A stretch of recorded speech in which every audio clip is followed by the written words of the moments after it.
mark of the ball game is over, and Central Northport has won the state championship.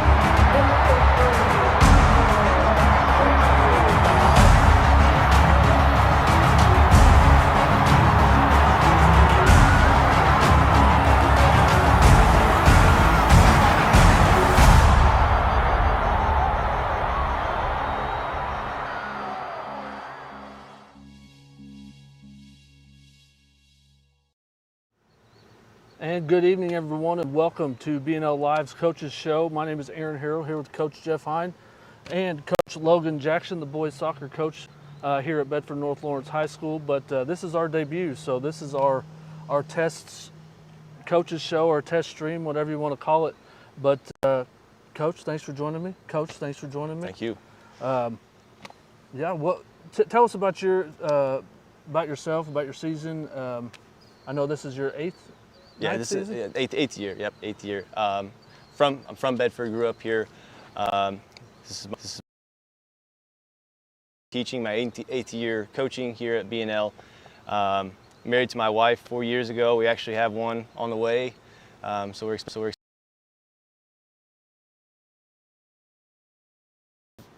tended to avoid the COVID bug. It seems like for the most part, and it's winding down. We're starting to. I think strap some things together, tighten some things up. Sectional starts next week, and we got two games to help us prepare. And not looking ahead, but definitely exciting time of year for us. Are you back full strength again with the Anderson kid? Yep, he's back with his injury. His big loss. Had to move some things around, but having him back he's kind of a glue guy. He's really helped us out. Yep. Yeah. With that, just give us an update on the season.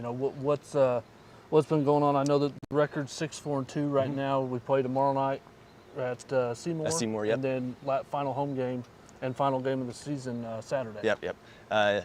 We started off really well this year. We played tough Bloomington South team. Got up 2-0 at halftime. That's one that really hurts. When you can be a team that's that caliber.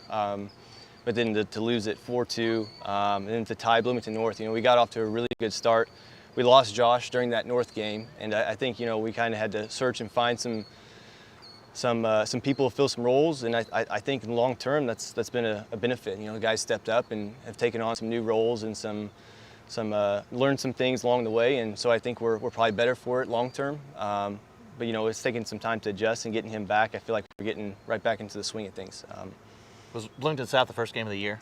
No, it was third game. Third game of the year. Yep. And that's who you drew in the sectional, right? Drew Northview first game. Northview, okay. If we win that, it would be the winner of Terre Haute South and Bloomington South. Have you played Northview this year? No. Do you know much about them? Not much. We've been. It should be a good game. I definitely think it's a game we could and should probably win. Getting some film on them still and getting some information, but it should be a good game. It should be a good game. And then, obviously, I think this last Saturday you played Madison, had a 4-3 win, and had 4 different players score for you. Yeah. So that's always good to see. When you don't have one guy score, it's one to see. Absolutely, yeah. That's one thing we've kind of been struggling with a little bit lately, is getting the offense going, and having 4 different guys put it in. That's good. You want to see that. You want to, especially this time of year, start building something towards sectional. You've also, on the flip side, had some good defensive games. You've had some shutouts again this year, just like you did last year. Absolutely, yeah. A lot of it starts in your goal, doesn't it? Yep. They've really stepped up at times, and especially when we need them, when they know, hey, we need you to step up this game. They've done a really good job of, putting those zeros up on the board and giving us a good chance to win. And then, looking ahead, I know we've talked a little bit about sectional, but obviously you got to finish with 2 HHC opponents coming up this week. What's that look like this week? Seymour's good, very technically sound. They're not going to make a whole lot of mistakes. We've been talking about coming out and making sure we're the aggressor right from the whistle. Make sure we come out, first 10 minutes and really try to get up on them, make them uncomfortable. Steal a goal if we can, and we gotta sustain that against teams that are technically good. We gotta bring that pressure the whole game, try to disrupt them, and get a goal out of it. turf field over there at Seymour. Yeah. Then you'll come back and play on the grass. In grass here, yeah. And then at Terre Haute, you go back to the grass again. Yes, yeah. So talk about the difference between the turf versus the grass, and which surface you like the most. Personally, I really like the turf. I know our kids are about 50-50. And sometimes, we play really well on turf, and sometimes we struggle. I think against probably better technical teams, they do a little bit better than us. But the turf it's different. It moves quicker. Balls that have a certain pace on grass are going to go out of bounds. With the turf, and then sometimes the bounce is a little tricky, especially even for goalkeepers. It's kind of scoots versus bouncing on grass sometimes. So it's interesting dynamic. The turf I know Seymour does a pretty good job. I think it might even be soccer specific, since it's just a soccer specific field for them. So, but yeah, it's definitely different. It's a different. Yeah, and then you look behind us here on this great turf. I know you've played a couple games out here this year. Yep. So what's that been like for your players, and then also, obviously to have that to practice on for when you go play. I know you don't play on it a lot, but yeah, absolutely. Yeah, that's what the few games we've gone to go play turf, and it'll probably be more of an impact next year when we go to I know New Albany's got it, and we were supposed to play Columbus East on it, but they had a conflict with Columbus North. But yeah, being able to come out, work on it, familiarize yourself with it. I know we did very early on, get some games on it before our practices on it before our games here. So. Yeah, it's definitely a benefit, weather-wise, and the spring potentially, in the evenings if we have conditioning, being able to use it, it's definitely an asset. Yeah, and you have both surfaces, so you can play some games over here. If you have a really quick team, you might want to play them on the grass and make sure that grass gets about 4 inches long and water it down a little bit. If you have a slower team, you want to bring them over the turf. So that's an advantage, a home course advantage also, and in the fact that you do have that luxury now having 2 fields. Absolutely, yeah. Yeah, it's definitely a benefit. Not that you would do that. No, right? We never do that. Yeah. I had that conversation with our football coach when I was at Vincennes about, going to turf. And he's like, I'm not sure I want to play the Evansville schools on the turf. So we stuck with the grass. Yeah. So, yeah, there's definitely a difference no matter what game. We'll talk to Coach Barker here in a little bit with football. It's the same thing. Now, I think all the football games this year are on turf, I believe, where you're about 50-50, and your sectional is going to be on grass. On grass, it's going to be a little bit different. Yeah. Bermuda grass up there at Terre Haute North. I think it is. Yeah, we played up there, and good facilities, and I think you'll enjoy that. It's just a trip to Terre Haute. Yeah, and you have to turn around, play on Tuesday. If you win again, you got to go back on Wednesday. Yeah. So luckily, they moved that game up to your game 1. So you play at 6 o'clock. Is that right? Yeah, I think it's a 5:30 start time. So it's even better. Yeah. Now, do you have to leave school early? I think that's the plan right now. Yeah, we're still in the works, but I think we'll probably leave a little bit early on Tuesday to make sure we get there plenty of time. So. Yeah. About an hour and a half trip to Terre Haute North. Yeah, it's a long trip. I never really like to make that trip on a bus, but that's just part of it. Part of being a student athlete here at Bedford North Lawrence is we have to travel. I mean, that's just part of it. You see those indie schools come down once a year. That this is their long trip. This is their long trip, yep. And we do that every week. It seems like it, right? Including conference games. That's right, including our conference where we're games. located. That's just what it is. Yeah, against. Speaking of the sectional, I know we talked about it earlier, but Northview, have you had the chance to watch any film on them? Not yet. Nope. I've reached out to some people. I think we got a couple games in the works to be able to look at them. I think their schedule's a little tricky because I think they play some quality teams. Right. So I don't think their record necessarily reflects how good they are. So we can't overlook them. We got to be ready to go for that first game, and then if we win that one, we'll probably stick around, watch a little bit of the Terre Haute South, Bloomington South game, and it's basically a home game for them. They're not very far off from Terre Haute North, so that's a home game for them, and we've got to go on the road. It's just a matter of getting your kids to show up. So how do you prepare? I know I fight the same thing in basketball with the sectional coming on that Tuesday, and you've got a Friday game. Right. Sometimes even more than that. So right now you focus on the 2 HHC opponents, and then once that second game with Floyd Central game's over Saturday, you start working then? Yeah.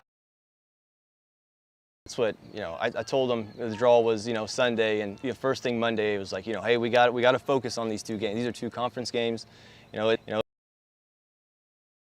ready for sectional, but these are 2 games that we still should and want to win.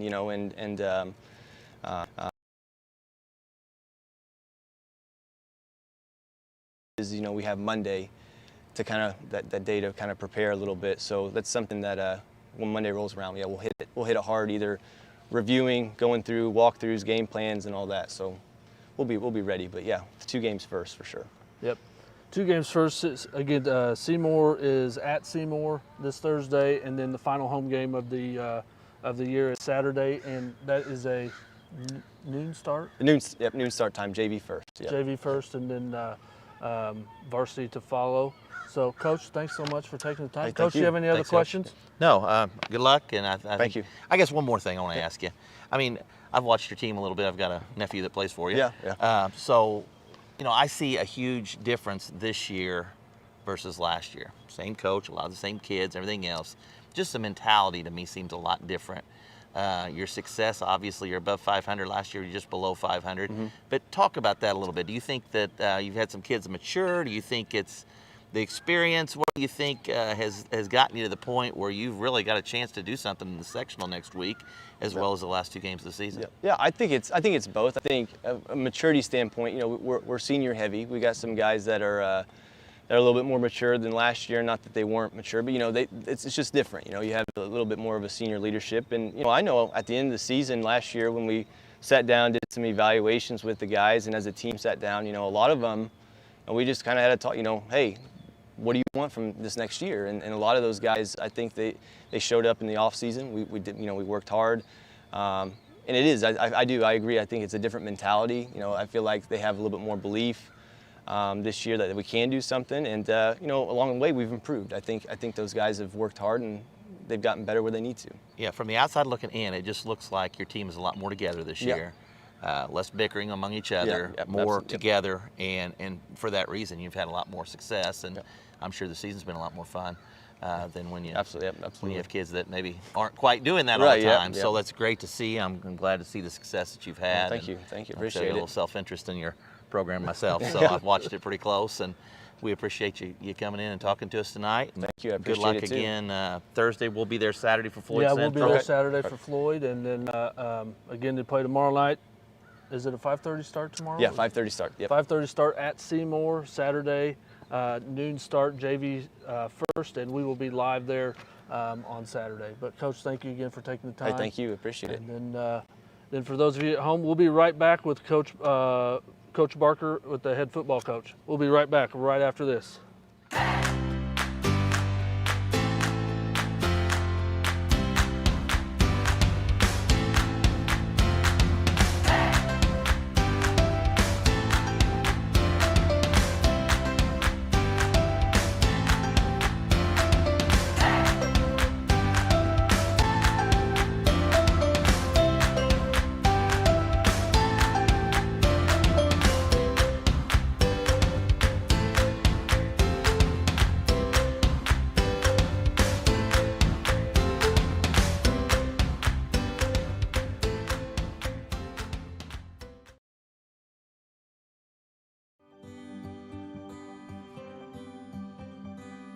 A Career Center is a place where any student interested in a career technical education course can come to learn hands-on experience along with academic skills. Coming in here, I've never held a paint gun or anything with that simulator. I mean, it literally simulates every technique you need to know. I'm going to see if I can use my CNA certification to get on like a nursing home or an entry-level position at a hospital.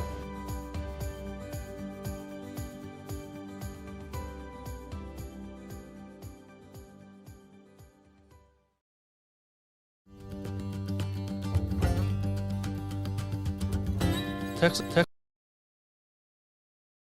Mill, located in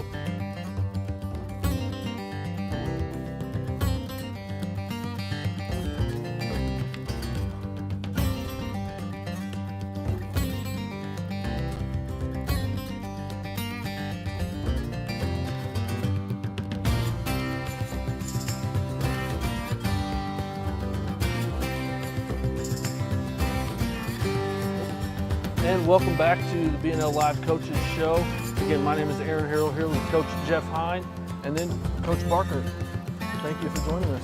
Absolutely, yeah. Thanks for having me. I appreciate it. This is a pretty cool thing you guys got going on here. Yeah, I know we talked about it really early on this year about having a coaches show. So this is kind of your baby a little bit, but you know, it's kind of week 7, but it's here, and Yep. thank you for the idea. Yeah, sure. But tell us about you, your family. Sure. Kind of how you got to Bedford. Yeah, so I born and raised in Linton, played high school football there, was able to have a lot of success, win a lot of games, be on some pretty good teams. Kind of fell in love with the whole football culture, being in a program like that. Went to college, played my first year of college at Rose Hallman, ended up transferring to Indiana State, figuring out maybe playing football wasn't the path for me, so tried to start getting into coaching. Met my wife Catherine there. Next thing you know, I'm volunteering at a coach's clinic to work and get a foot in the door, kind of get some experience. Led to a job with Coach Weber and the staff here. So 7 years later, here we are. Wife and I have had 2 children since then. We got our son Ryland and our daughter Rumi. If you're at games, you'll see them running around. I'm sure they love being here. So first year as the head coach. We moved here about 4 or 5 years ago. Just love it. Blessed for the opportunity and having a lot of fun. Well, that's good. We're happy to have you. I know first year head coach. I know you were on the staff last year and the last couple of years. Expectation versus reality for a first year head coach. What's coming into this year? What did you expect versus the reality of it? Sure. Yeah, definitely. You always hear that, being a head coach is going to be a lot more than just the X's and O's. You're not going to have as much time to spend on actual football. You're going to be dealing with other needs. Definitely, I'd say that probably even kind of blew that out of the water even more than I was expecting. But it's been awesome. I knew it was something I wanted to do, ever since I got into coaching. So it's been a great opportunity, been a lot of fun. I've got a great, support system, great staff, administration, everybody here, and kids from a day-to-day standpoint, seeing them grow and develop as football players, but also young men.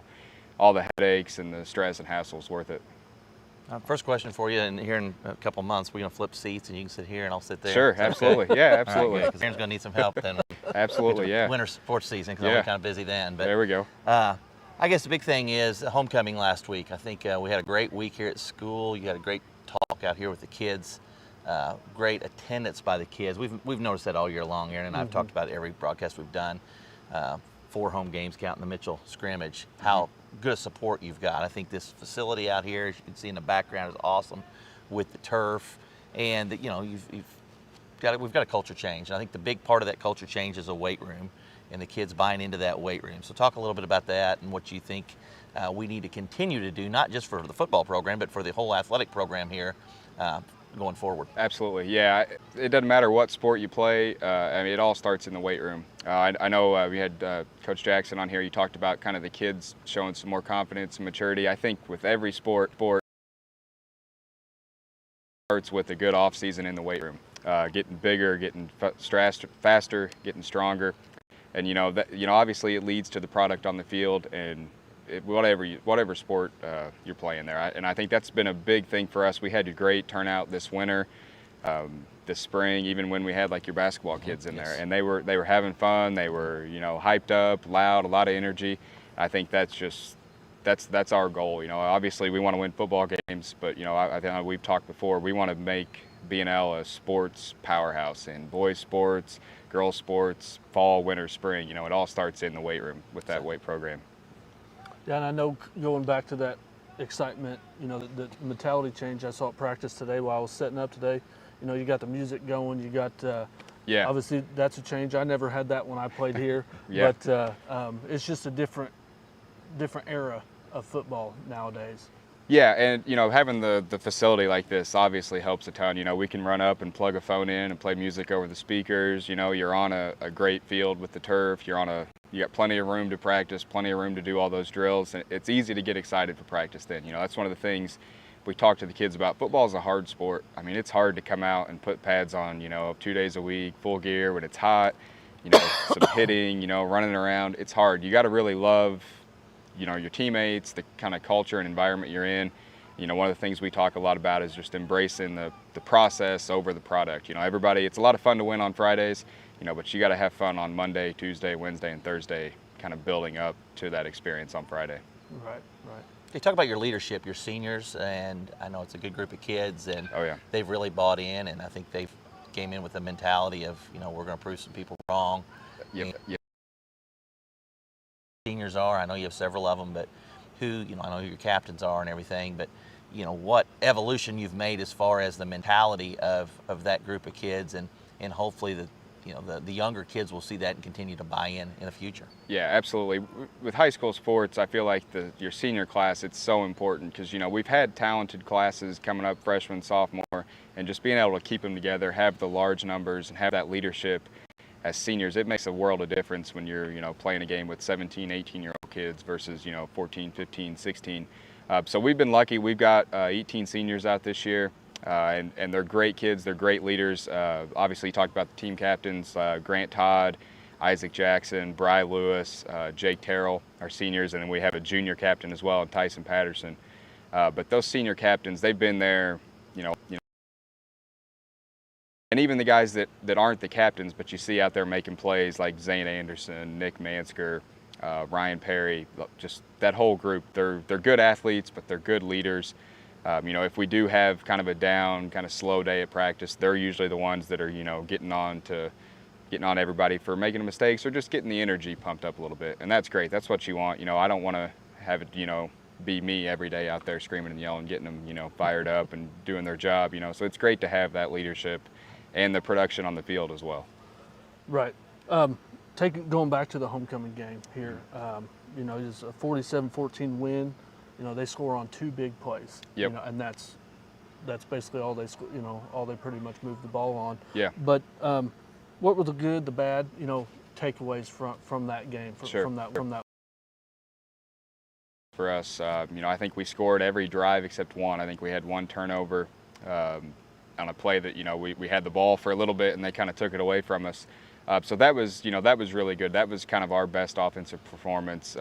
Starting with the offensive line, giving Memphis time to find open receivers. Memphis did a great job getting the ball to open receivers, and then you saw some of our we feel like our strength is some of our playmakers. Dylan Nykirk had a huge game. Really showed kind of what he's capable of in multiple phases of the game, running, receiving, and then in the kicking game as well. And then Riker Hughes, Grant Todd, Grant Dalton, Zane Anderson, Pierre Childs, all having big moments in that game. Defensively, I thought coming in, we knew they were going to be a pretty run-heavy team. We knew their quarterback was a workhorse, so we really wanted to kind of limit him. We knew he was going to get his yards. And, you hate to use the term kind of bend but don't break, but that's almost what we felt like we were going to have to do. We felt like we were going to have to make a play in the red zone, maybe get a turnover or two here or there early. We were able to do that.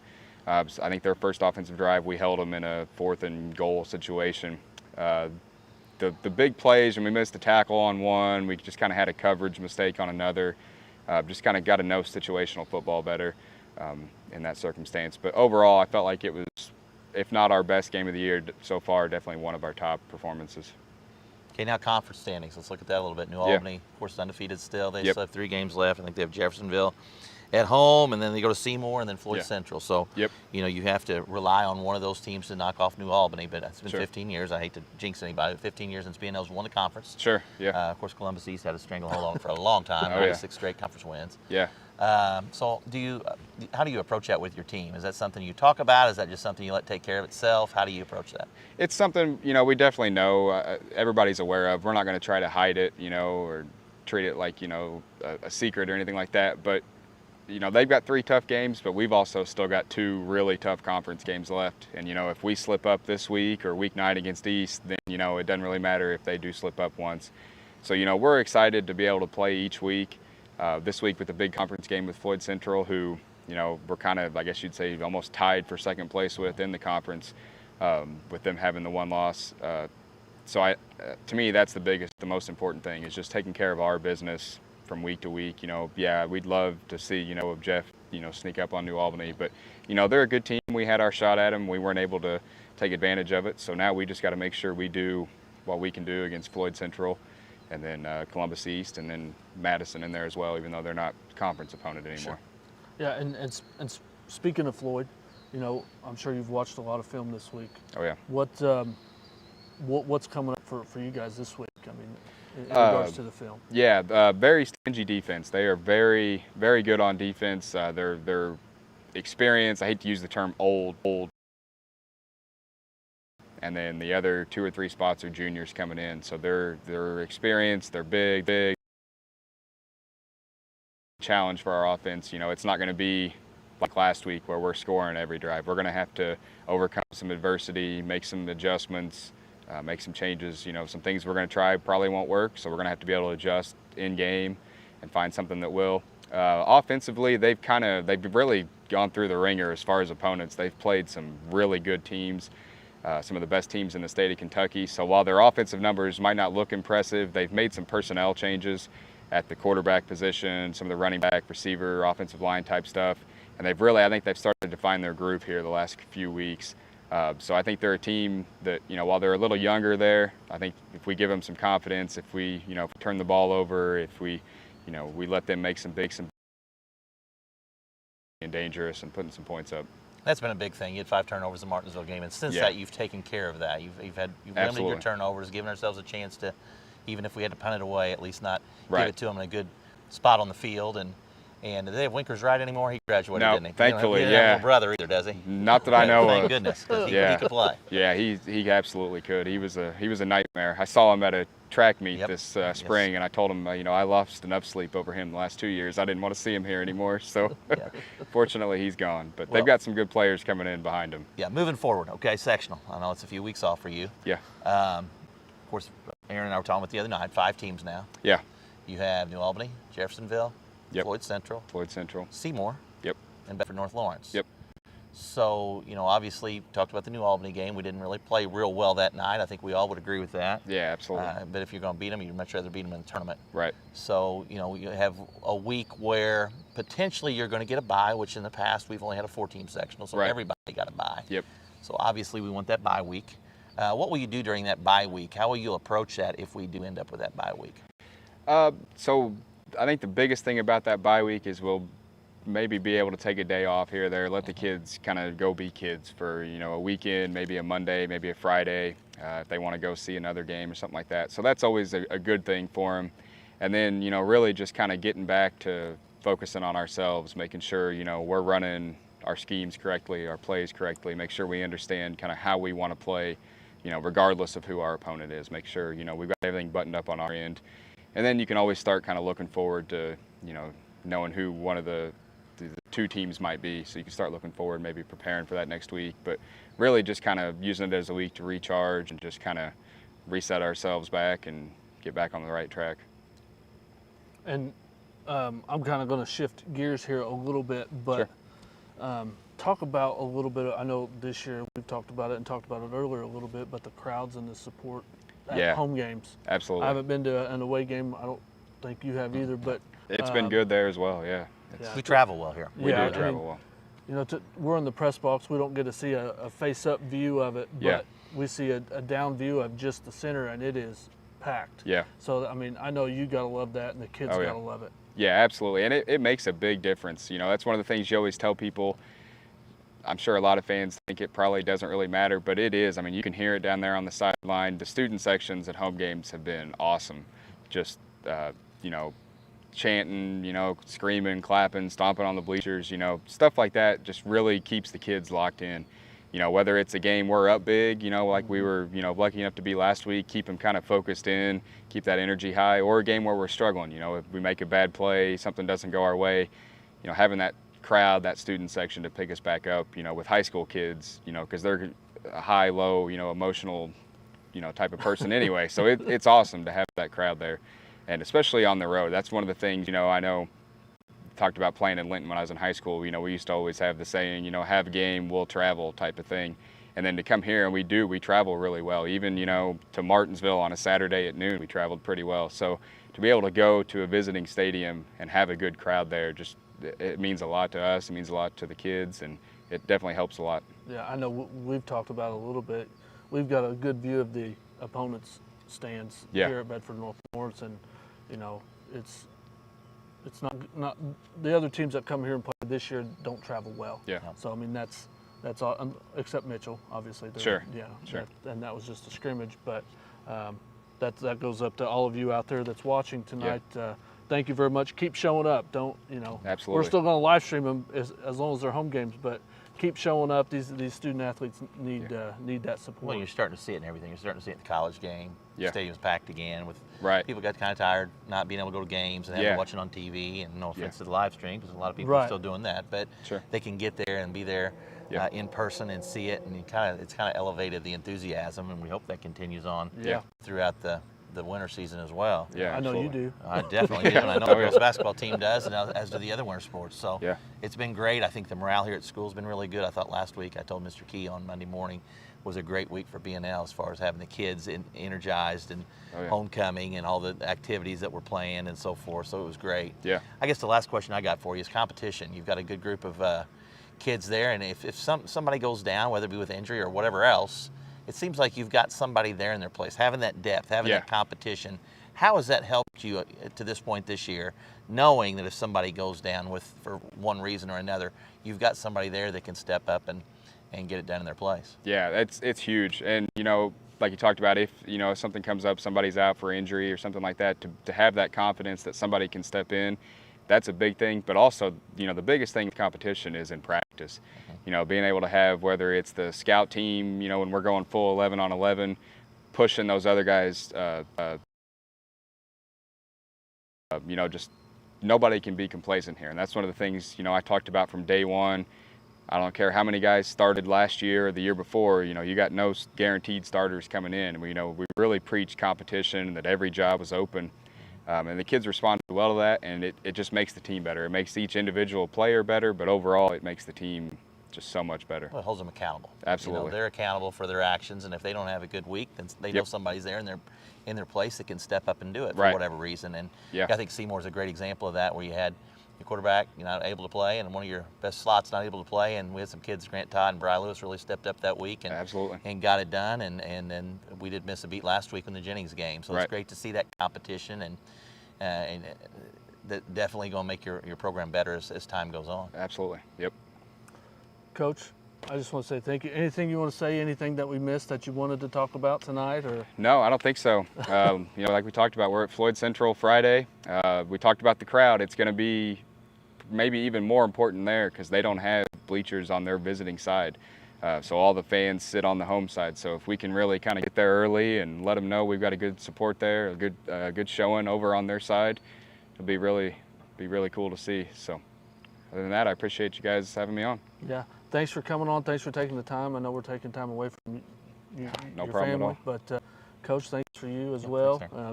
But again, thanks for everybody at home for watching. Again, Friday night, 7 p.m. Kickoff down at Floyd Central.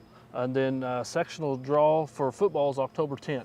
Yeah. So again, just want to say thank you to everybody for watching. Thank you guys for being on. And we'll see you next time. And let us know in the comments what you thought of tonight's coaches show. And then we'll see you next time, I believe Saturday. Saturday soccer. Probably on about 1:30. Yep, we'll be on about 1:30 on Saturday. Everybody have a great night and a great rest of the week. Thank you very much for watching.